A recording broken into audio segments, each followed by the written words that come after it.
Pero si pensamos la escritura no como subir a ideas superiores, sino como escuchar algo que nos habita, pero que está por fuera de nosotros también, es un ejercicio mucho más sencillo y mucho más humilde.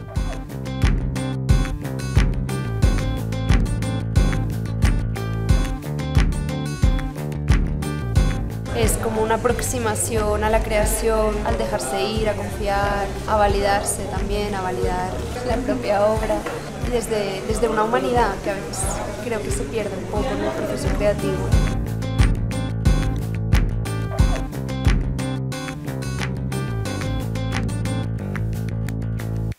Muchas gracias por la invitación para participar de este espacio tan lindo, hecho a pulmón, tan autogestionado. Les voy a contar un poquito de mí rápidamente. Yo estudié literatura en la Javeriana con la ilusión un poco extraviada, mal puesta, de ser escritora. Y mi paso por la universidad terminó generándome un miedo muy grande frente a la escritura. Y también sintiendo que todo este ejercicio académico literario estaba muy separado de la realidad, de la vida, de la materialidad. Yo sentía que nos estábamos yendo como a unas abstracciones que no tenían ningún peso, y en un país como Colombia, pues me sentía una persona profundamente inútil, como no estoy pudiendo hacer nada que conecte con el territorio o que conecte con el país en el que vivo.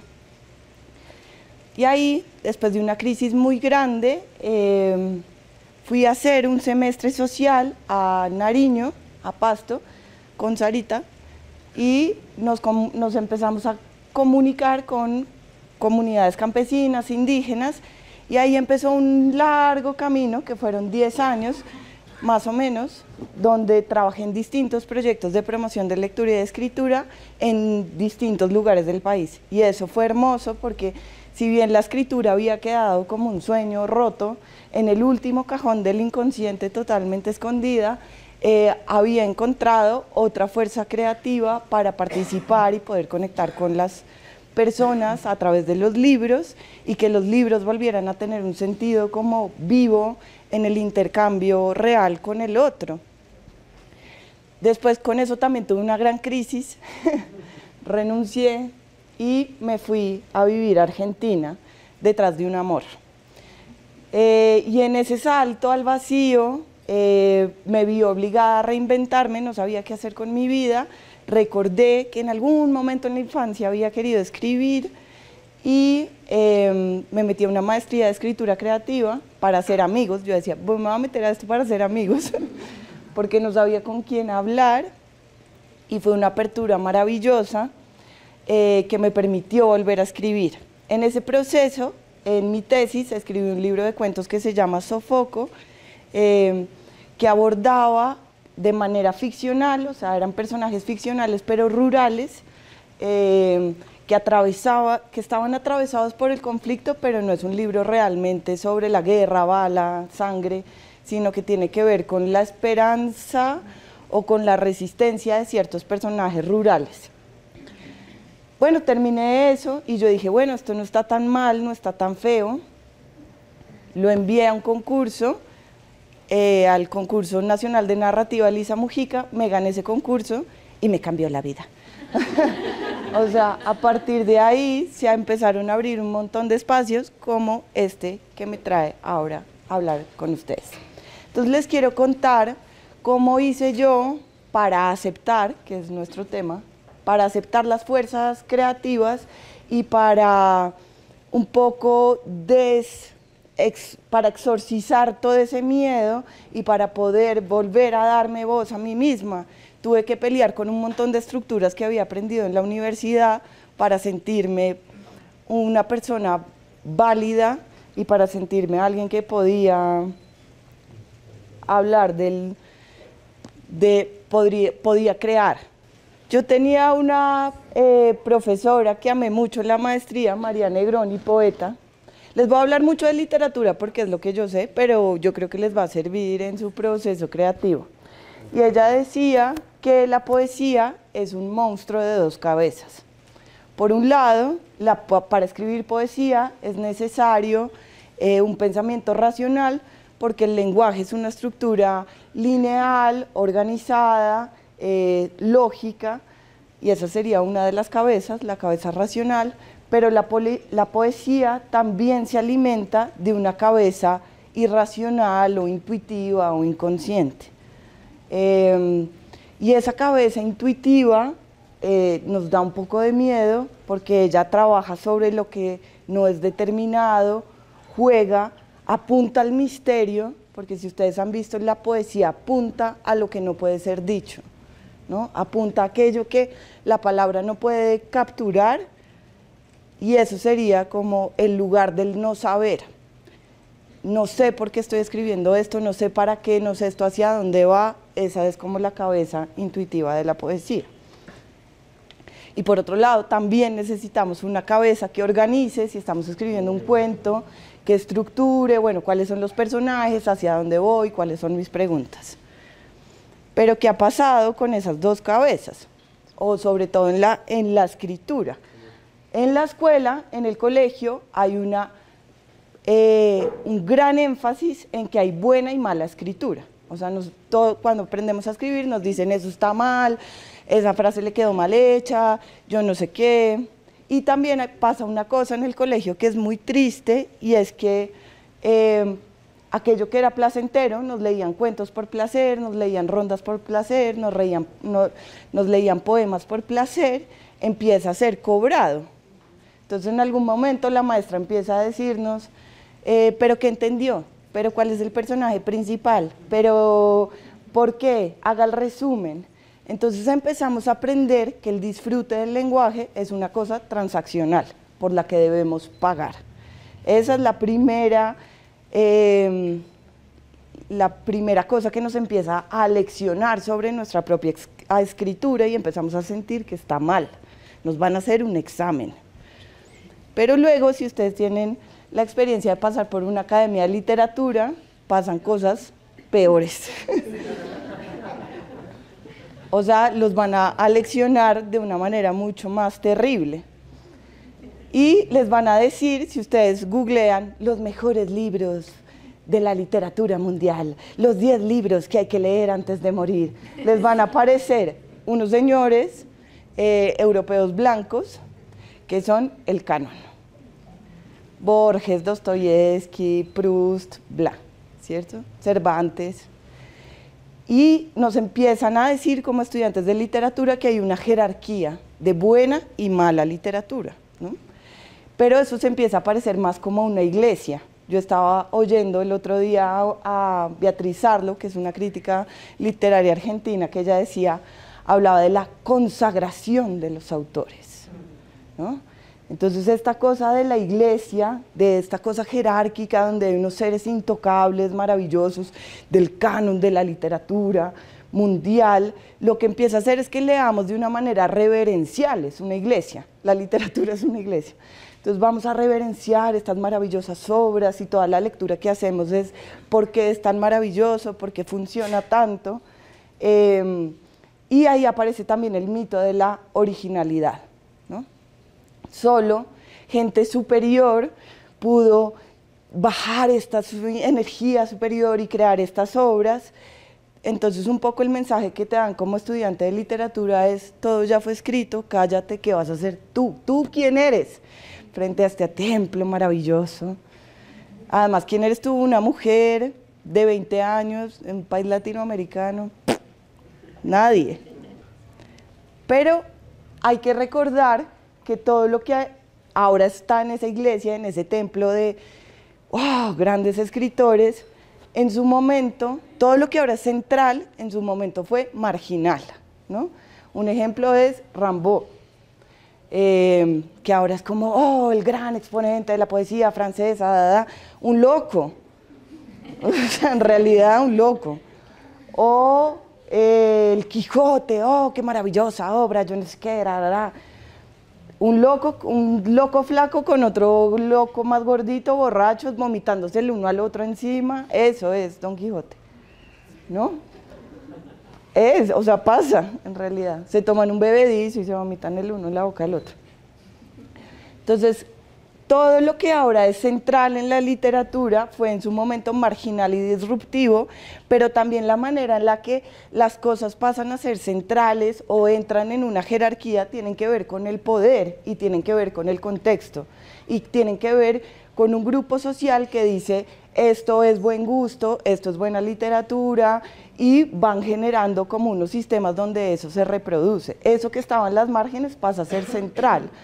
Pero nosotros sí nos ponemos un poquito a sospechar de las estructuras de lo que nos dicen que es buen y mal arte o buena y mala literatura, tiene que ver con la historia del capitalismo y con cosas que llegaron a estar centrales o cercanas a ciertos circuitos de reproducción y de poder.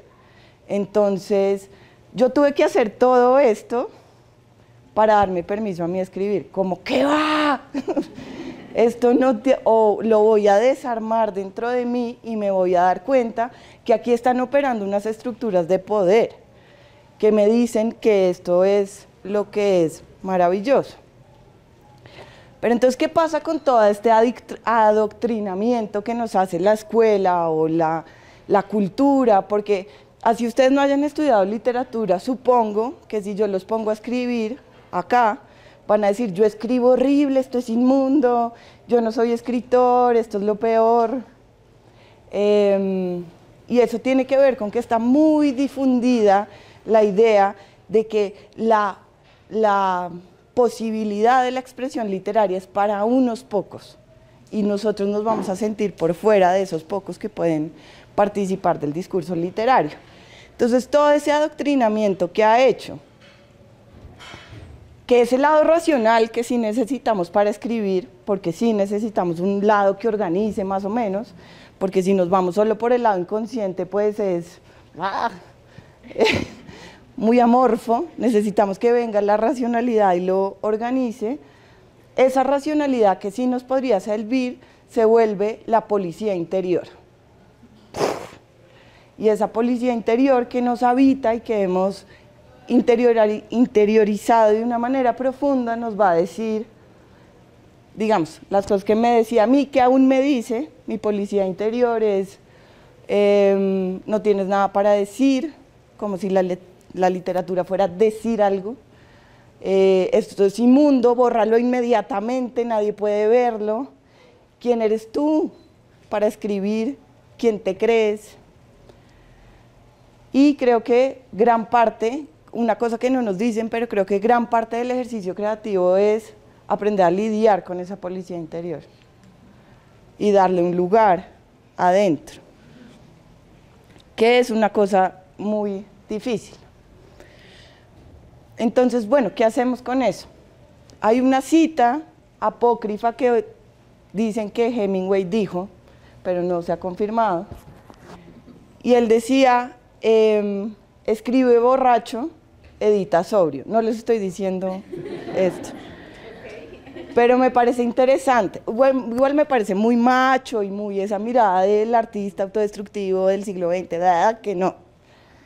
Pero hay algo en el fondo de lo que él está diciendo, en eso de escribe borracho, edita sobrio. Y es, yo lo que diría es, el inconsciente escribe, el consciente edita.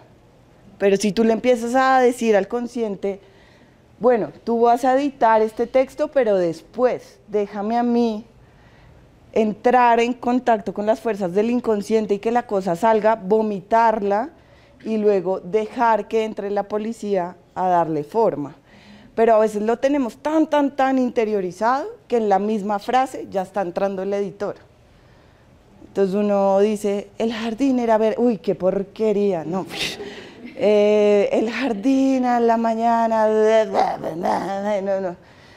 Y se empieza a volver un combate donde además la racionalidad lo que hace es entiesar. Si tienes demasiada estructura, no vas a permitir que el texto diga cosas que tú no sabes. No vas a permitir que el ejercicio creativo sea a incluso cosas que tú no sabes de ti misma. Y ahí es cuando es interesante escribir, cuando entras en un lugar donde el texto empieza a hablar cosas que tú ya no controlas. pero ese lugar es absolutamente incómodo, sucio, feo, vergonzante. Pero cuando ustedes estén sintiendo vergüenza, suciedad, incomodidad, que están en el barro, está sucediendo algo literario, que es muy incómodo. Bueno, entonces eso, hay que darle un trabajo a esta policía interior.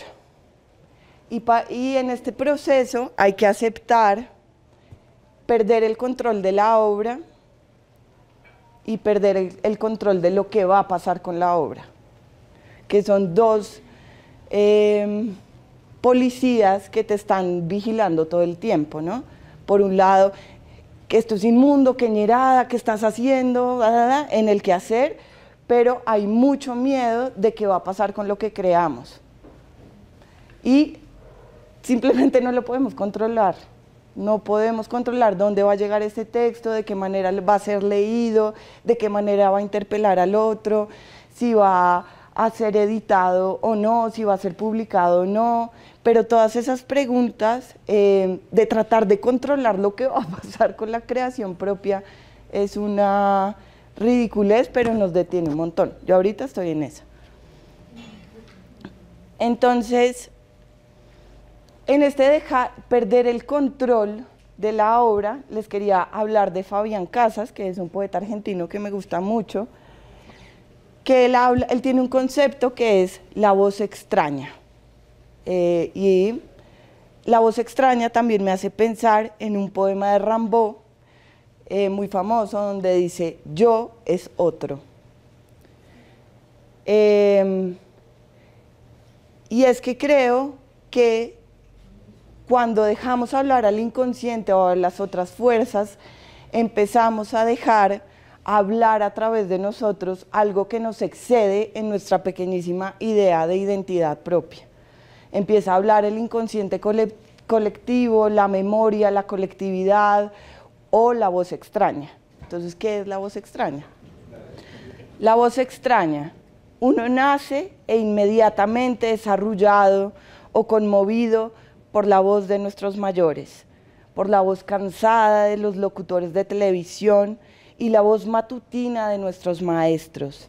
Pero, paralelos a estos sonidos, se engendra otro tipo de diálogo. Hay alguien hablándonos desde los comienzos de los tiempos, pero pocas veces intercepta nuestros destinos. Cuando eso sucede, el mundo se convierte en un lugar oscuro y peligroso, donde también está la salvación.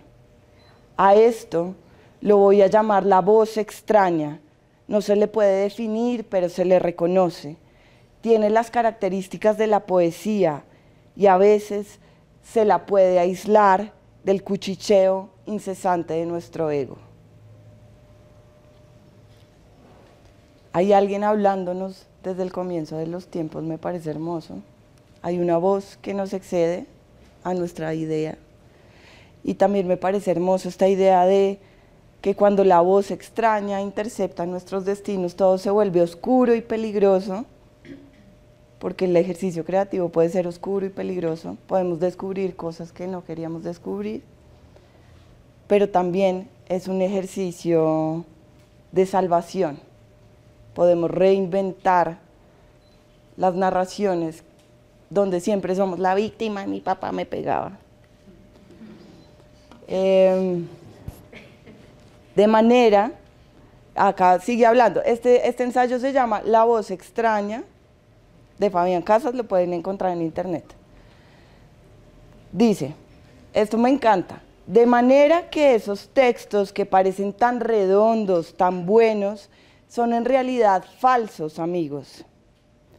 Así que los dejo de lado o los intervengo hasta que escapan de mi control y empiezan a drenar la voz extraña. Entonces, los relatos o los poemas me empiezan a dar vergüenza ajena, incertidumbre y todas esas sensaciones con las que es más difícil convivir. Ahí sé que más allá de los logros, estoy, como quería Kerouac, en el camino. Entonces, todos esos textos redonditos, bueno, en sus trabajos creativos. Toda esa cosa perfectica, limpia, bien, es falsa, es solo control, es solo estructura, el capitalismo reproduciéndose. Cuando la cosa se vuelve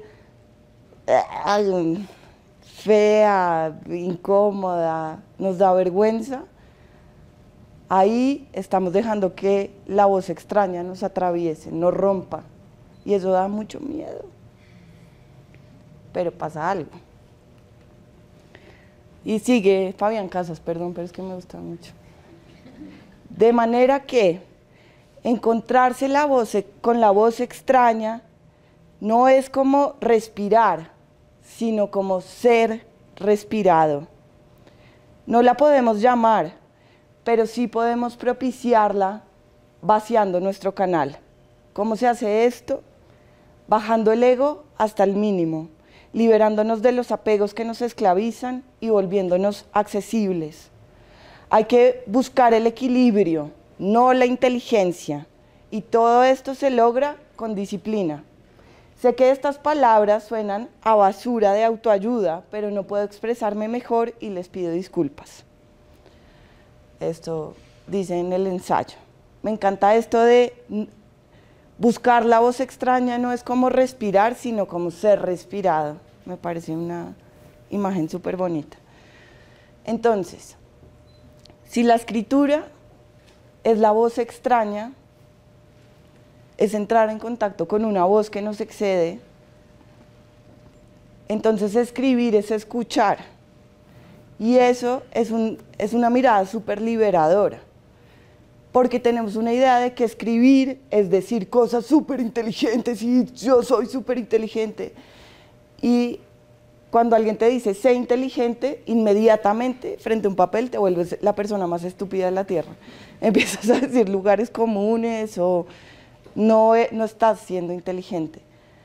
Pero si pensamos la escritura no como subir a ideas superiores, sino como escuchar algo que nos habita, pero que está por fuera de nosotros también, es un ejercicio mucho más sencillo y mucho más humilde, y que también destruye esa falsa idea del autor como un iluminado que nos ha hecho tanto daño.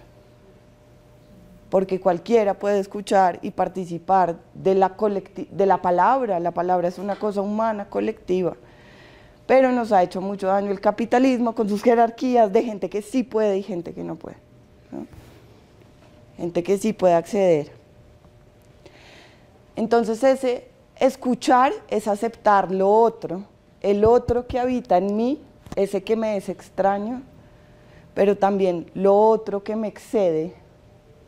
Y yo creo que escribir sí es estar dispuesto a ser atravesado por lo más otro.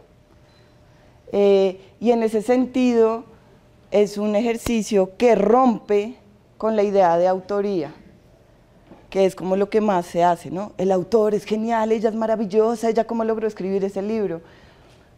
No sé, no es mío, ¿no?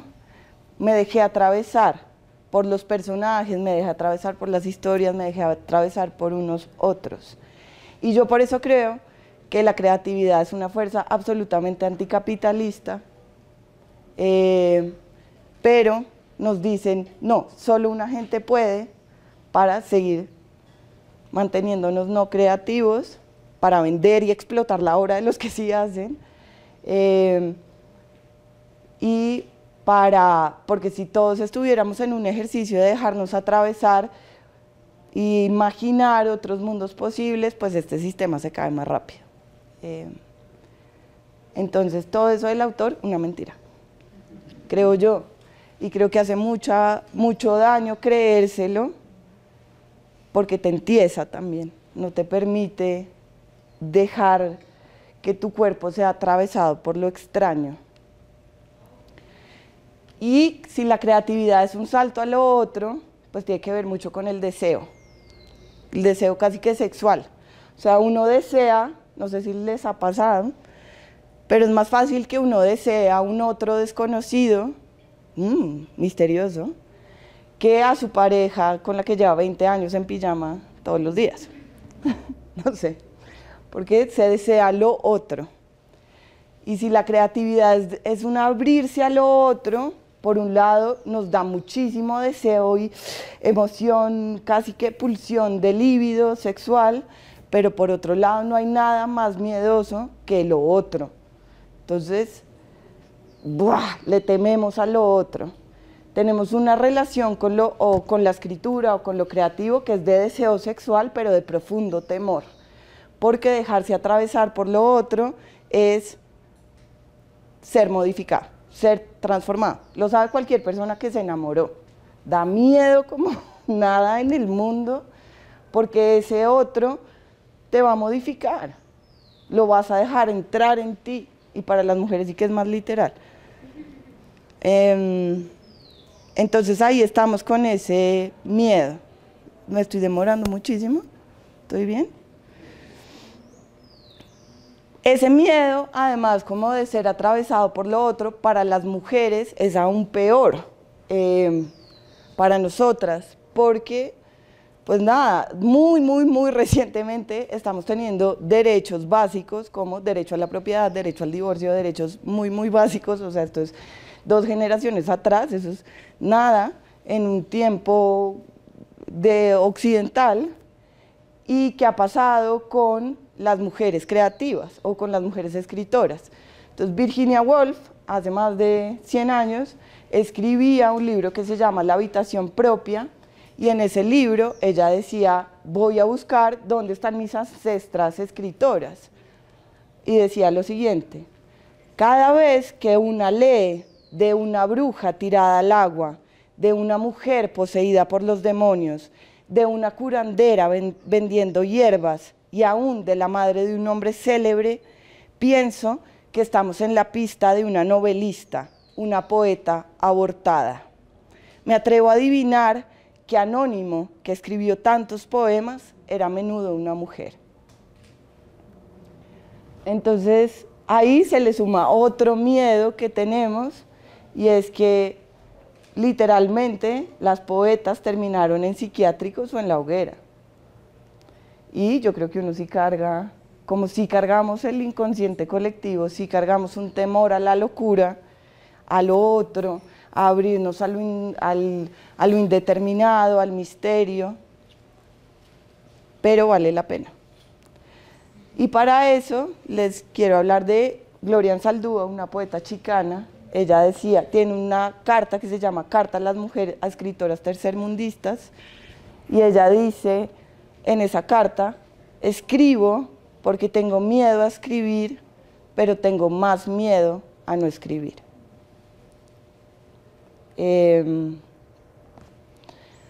Ya estoy llegando al final. Entonces creo que abrirse a la voz extraña y a lo otro realmente es un ejercicio que nos da mucho miedo, porque es un cambio radical. O sea, cuando uno se abre a la creatividad y a la escritura y a dejar que sus personajes lo cohabiten o hablen a través de uno va a salir cambiado de ahí. Y la transformación y el movimiento es de las cosas que más miedo nos da en esta cultura occidental, que queremos que todo sea quieto, definido, identificado. Pero esta es una invitación la que les quiero hacer hoy, al amor, al amor con su escritura, y es dejarse habitar por el otro que está, por la otra que les habla y que quiere decir cosas. Entonces, para cerrar, les voy a leer un poema de Darío Jaramillo Agudelo, que habla sobre el otro. Ese otro que también me habita, acaso propietario, invasor, quizás, o exiliado en este cuerpo ajeno, o de ambos. Ese otro a quien temo o ignoro, felino o ángel. Ese otro que está solo siempre que estoy solo, ave o demonio. Esa sombra de piedra que ha crecido en mi adentro y en mi afuera, eco o palabra. Esa voz que responde cuando me preguntan algo. El dueño de mi embrollo, el pesimista, el melancólico, el inmotivadamente alegre. Ese otro también te ama. Fin. Gracias por tu charla, muy chévere. Yo quiero saber un poco acerca de tu proceso. Entonces, para escribir un cuento, ¿te dejas llevar completamente por el inconsciente o tienes como el tema de el arco narrativo y el personaje y el clima y la acción que surge y que sube y que después baja? ¿O te dejas llevar más totalmente por el inconsciente y al final editas? Yo soy, como se puede ver en esta charla, que soy bastante neurótica y lucho contra mi propia racionalidad. Pero yo sí pongo o sea, todo empieza con una intuición. Yo sí creo que la semilla de cualquier historia es una intuición, alguna cosa que te ya como que rompe tu percepción o te desfamiliariza, como que ves el mundo desde un lugar extraño de alguna manera. Y ahí empiezas a sembrar como una semilla, tienes una intuición, es una imagen, es un personaje, es algo. Y lo que yo hago con las semillas es empezar a contaminarlas. Entonces, no sé, quiero saber más sobre esto, entonces me pongo a leer informes del Centro Nacional de Memoria Histórica, pero entonces me pongo a oír música del Putumayo, pues para sofoco, o me pongo a oír cómo suena la selva, o empiezo como a cruzar un montón de estímulos desordenadamente. Mi proceso de investigación es completamente desordenado para que se genere como un revuelto ahí de algo, y en algún punto yo ya empiezo a entender quién es el personaje, y un poco planto unas escenas, como, esto va a pasar esto, va a pasar esto, y este es el final. Tengo una especie de arco de recorrido. Ahí lo escribo como de una manera muy feo, como la niña se orinó, se va al parque, yo no sé qué. Y luego trato de entrar como en un estado, casi que hago un ritual para ir entrando como en un estado donde se me escape un poco la mente racional, y ahí sí empiezo a escribir tratando de pasar por ese mapa que ya me puse, pero en esa escritura pasan cosas que me sorprenden y dejo que pasen. Ahí es donde aparece como el inconsciente, sobre todo como en las voces, en la manera de nombrar, o de repente el personaje empieza a hacer algo que yo no creí que iba a hacer y bueno, sí, vamos por acá. Pero sí procuro tener un mapa por donde va a pasar el cuento, porque soy una persona muy ansiosa y necesito sentir que por algún lado voy a ir, ¿no? Pero tengo amigas escritoras que escriben en la oscuridad, yo no sé cómo hacen, como totalmente desde la intuición, y yo, bueno, ¿pero qué va a pasar? No tengo ni idea. Me dicen, no, qué angustia escribir así. Pero ellas van descubriendo qué va pasando a medida que van escribiendo.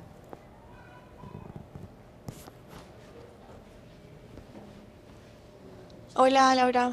¿Te quieres casar conmigo? Mentira, no.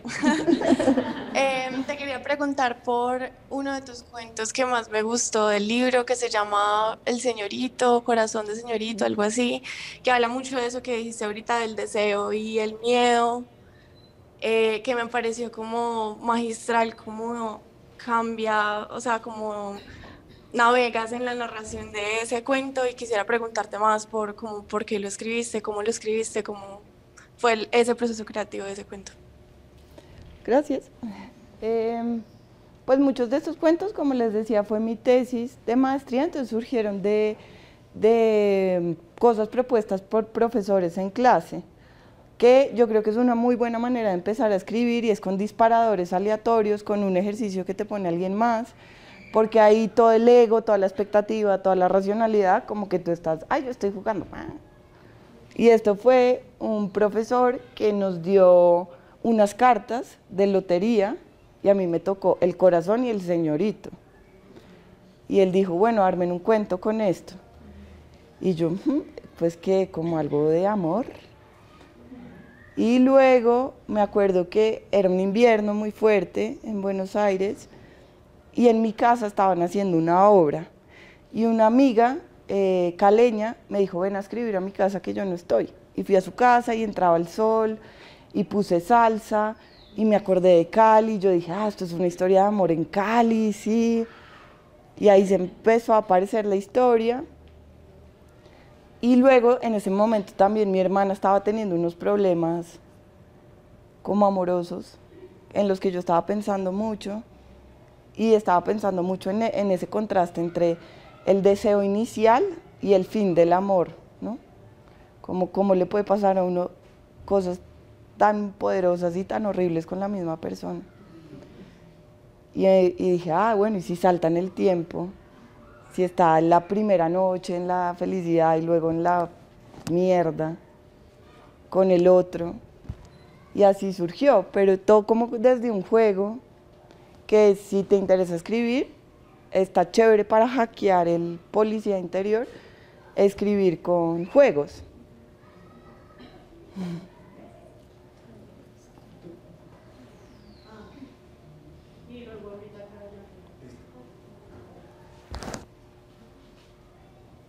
Laura, yo te quería preguntar, ¿cuál crees que es como la posición que ocupan hoy las mujeres escritoras? Pues porque sí es verdad que poquito a poco parece ser que, pues sí, hay un lugar ahí, pero no está muy claro si realmente se sigue esperando la validación o qué espacio ocupan, qué espacio crees que ocupan.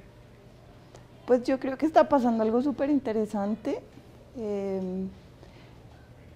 que además es como una coincidencia generacional, como que hubo un gran salto generacional de muchas autoras mujeres, además latinoamericanas, que se están posicionando, que están ganando grandes premios súper importantes en el mundo, que están siendo, pues igual es re triste, pero la que valida finalmente siempre es Europa, ¿no? Pero están ganando premios en Europa, están siendo reconocidas como por editoriales españolas muy importantes, están siendo circuladas, se venden más, Y yo creo que eso es muy interesante, primero porque las mujeres sí, al estar como en las márgenes, han ido desarrollando unas maneras de escritura como más impunes, o más sucias, o más extrañas, como realmente escrituras extrañas, y eso es súper nutritivo, como wow, todo esto se estaba gestando ahí. Por otro lado, aunque ha sido, no sé, es un porcentaje pequeño, no sé, estaba viendo que en la Feria del Libro, como solo el 30% de libros son de autoras mujeres, en la Feria del Libro de Bogotá, igual hay una sensación de, ay no, se puso de moda, ay no, nos invadieron, ay no, no sé qué escritor español estaba diciendo, como, ay, se vienen con toda a invadirnos y así sea una mierda, pero las van a publicar porque son mujeres, que es como, dale, pues no está pasando tan así, pero yo también creo que lo que pasa es que las mujeres estamos comprando literatura de mujeres y eso también está desestabilizando el mercado. Porque yo no sé si a ustedes les ha pasado, pero como que de un momento a otro dijimos, vamos a leer mujeres, o yo al menos ahora leo mujeres. Eso quiere decir que estamos comprando libros de mujeres y que el mercado se está dando cuenta y eso está asustando a los hombres escritores.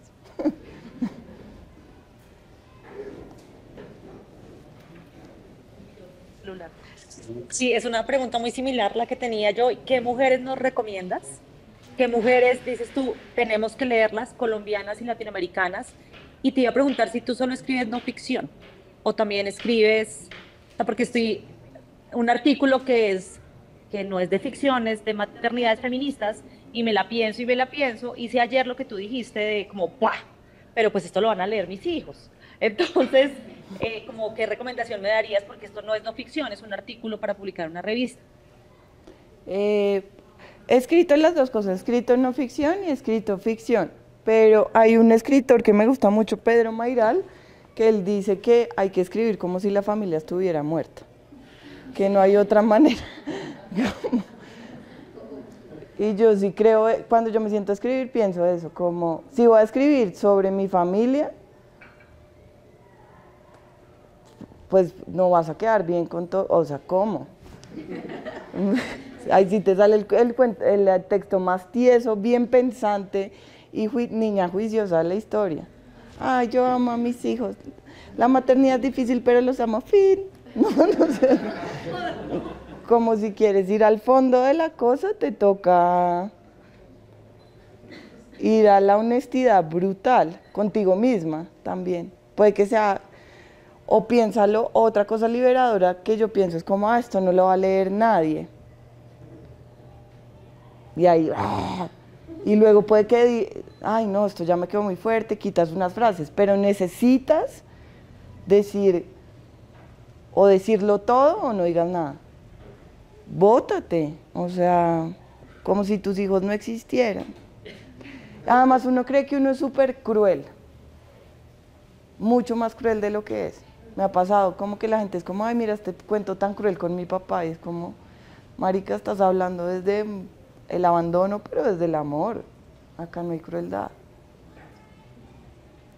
Pero en Colombia somos más de, no diga nada, calladito. Pero nada, bótate. ¿Y qué mujeres nos recomiendas?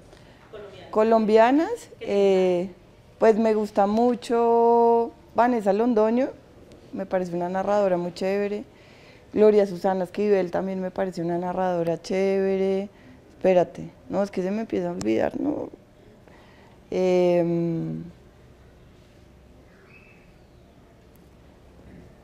¿Cómo se llama esta chica? María Paz Guerrero, de poesía, me parece como muy interesante. Tania Ganinsky también, poeta, me parece muy interesante lo que está haciendo. Yo tengo re mala memoria, pero bueno, ahí te tiro un paso. María Paz Guerrero me gusta muchísimo, hace una cosa rarísima con la lengua.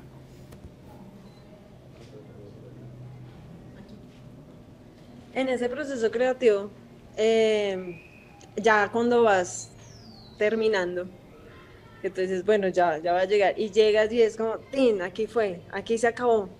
¿Cómo no o sea, cómo no entrar en ese estado de, ¿será que aquí sí era? ¿Será que lo hubiera podido hacer mejor? ¿Será que, sí, como todos esos serás y de convencerse a la final que así tenía que morir o así tenía que cerrarse, ¿sí? Y esa es una pregunta. Y la otra, cuando se le va la pita a la conjeta, se me fue, y hay que, como, no, por ahí, o sea, ¿cómo lo manejas? Pues las dos cosas creo que tienen que ver con reescritura, las dos cosas que estás preguntando. Con reescritura, que es la parte más difícil, ¿no? Como que cuando terminamos un texto, cuando lo terminamos, ¿no? Entonces, y pensar en reescribirlo es como, no, por Dios, ¿por qué? No quiero. Entonces creo que para saber que un texto está terminado, no hay, el primer filtro eres tú, o sea, pero tú no desde la crueldad contigo misma, sino tú desde un lugar más ecuánime, porque hay dos otros que me habitan. Hay uno que te va a decir siempre que todo es una mierda, ese no lo tienes que escuchar, pero hay otro que es más calmado y que te va a decir, sí, creo que ya terminamos. Pero entonces hay que ir entrenando, no escuchar a uno y escuchar al otro. Y por otro lado, tener lectores de confianza. Yo sí creo que es necesario tener un lector que tú sí digas, esta persona, digamos, mi lector de confianza es mi hermana, que no estudió literatura, pero mi hermana me dice como, uy, no, Laura, eso no funciona, eso está horrible. Y ya, no tiene más argumento. O me dice, lloré. Yo escribo para hacer llorar a mi hermana. Cuando ella llora, es como, sí, lo logré. Entonces, un lector de confianza te puede decir, creo que ya se terminó, creo que ya. Y lo otro que dices de cuando se te va y tienes que volver, se te fue la cometa, tienes que volver a traerla. Eso da mucha pereza. Digamos, yo ahorita tuve que reescribir todo un capítulo de mi novela porque no funciona. Y me costó decir, sí, esto no funciona, está horrible. Pero también es empezar a pensar en la corrección como otro espacio de juego y de escritura, porque es que como lo tenemos asociado a la escuela, y es como, ay, se me fue, está inmundo, no sirvió, y es un castigo. pero a veces también es como, ah, bueno, no, reescribir puede ser también todo un ejercicio, es un ejercicio creativo en sí mismo, corregir es un ejercicio creativo en sí mismo, pero nos cuesta un montón. Pero sí es difícil saber, lo más difícil es saber si lo que uno está haciendo es bueno o malo. No sé. Bueno, vamos a hacer una última pregunta. ¿No le puedes ahorita hablar con Laura? También, no, dime si. ¿Cómo? ¿Claro o Es que va a venir. Bueno, las dos. No, pues la primera pregunta era eso, como cuándo saber parar, cuándo parar, pero ya lo contestaste. Y lo otro es, bueno, no sé, a mí me pasa que termino algo y digo como, bueno, ya está bien, y lo dejo reposar y lo leo otra vez y bueno, está bien, pero como que con cada lectura comienzo como a odiarlo. Y se va volviendo como muy banal y, o sea, tengo lectores, entonces no, o sea, como que está bien, vale la pena algo, pero como que igual se va como que va perdiendo todo el sentido, no sé, siento, pero tal vez sea como la policía ahí hablando, entonces ¿cómo luchas con esa sensación? Pero no te pasa, o sea, te pasa siempre como que, ay, no, es horrible, horrible, y en algún momento no te pasa que te reconcilias o que te encuentras un texto que ni siquiera te acuerdas que habías escrito y dices, wow, ¿no te ha pasado eso? No sé, igual, o sea, pues, ¿cómo se da a escribir Hace poquito. hace poco? Para mi tesis, entonces, no sé, una pelea. Pues yo sí creo que es súper difícil, como lo más difícil es es ver el propio valor en la obra de una, sobre todo de mujer. Nos cuesta un montón, pues por toda una ancestralidad que nos ha dicho que no somos emisores válidos como del discurso literario. Pero yo sí creo que es como todo un trabajo interior empezar a que esa policía interior se vuelva funcional, porque además es como medio deforme, no tiene sentido, ¿me entiendes? Esa policía interior está como enloquecida, está en esteroides, y va a decir que todo es malo porque sí, y no es ni siquiera de ayuda para ver lo que sí no funciona en el texto, sino que es una fuerza que está un poco desorbitada y nos pasa a todas. Pero entonces es un poco como aprender a negociarla, a negociar con ella, pero además, yo no sé, a mí me pasa, ya te voy a hablar como de cosas cursis personales, pero digamos una cosa que a mí, que pensé una vez fue como, porque yo veo tanta belleza en el otro, en los demás, a mí la gente me parece linda, o porque veo tanta belleza en los libros, a mí todo me gusta, y porque no lo puedo ver en mí, ¿no? Porque no lo puedo ver en mi propio trabajo. Y también creo que eso me está pasando ahora, digamos que publiqué yo no sé qué y hay cierto, ay, Laura Ortiz,